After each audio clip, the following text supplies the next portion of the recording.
بسم الله الرحمن الرحيم سبح لله ما في السماوات وما في الأرض وهو العزيز الحكيم يا أيها الذين آمنوا لم تقولون ما لا تفعلون كبر مقتا عند الله أن تقولوا ما لا تفعلون إن الله يحب الذين يقاتلون في سبيله صفا كأنهم بنيان مرصوص وإذ قال موسى لقومه يا قوم لم تؤذونني وقد تعلمون أني رسول الله إليكم فلما زاغوا أزاغ الله قلوبهم والله لا يهدي القوم الفاسقين وإذ قال عيسى ابن مريم يا بني إسرائيل إني رسول الله إليكم مصدقا لما بين يدي من التوراة ومبشرا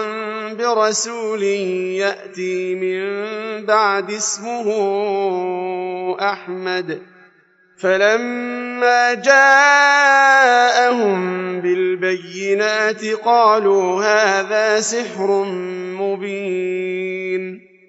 ومن أظلم ممن افترى على الله الكذب وهو يدعى إلى الإسلام والله لا يهدي القوم الظالمين يريدون ليطفئوا نور الله بأفواههم والله متم نوره ولو كره الكافرون هو الذي أرسل رسوله بالهدى ودين الحق ليظهره على الدين كله ولو كره المشركون يا أيها الذين آمنوا هل أدلكم على تجارة تنجيكم من عذاب أليم تؤمنون بالله ورسوله وتجاهدون في سبيل الله بأموالكم وأنفسكم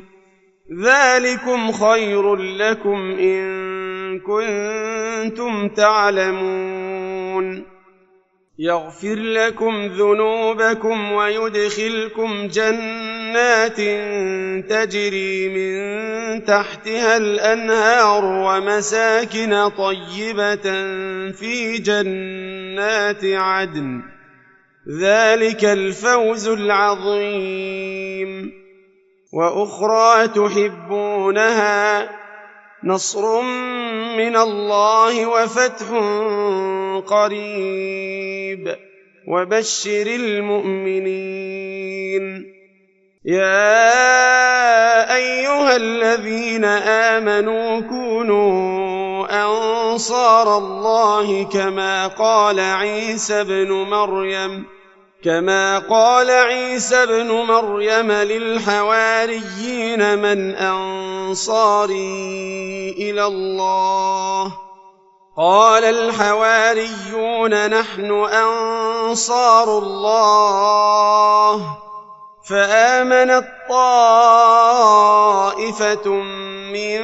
بني إسرائيل وكفرت طائفة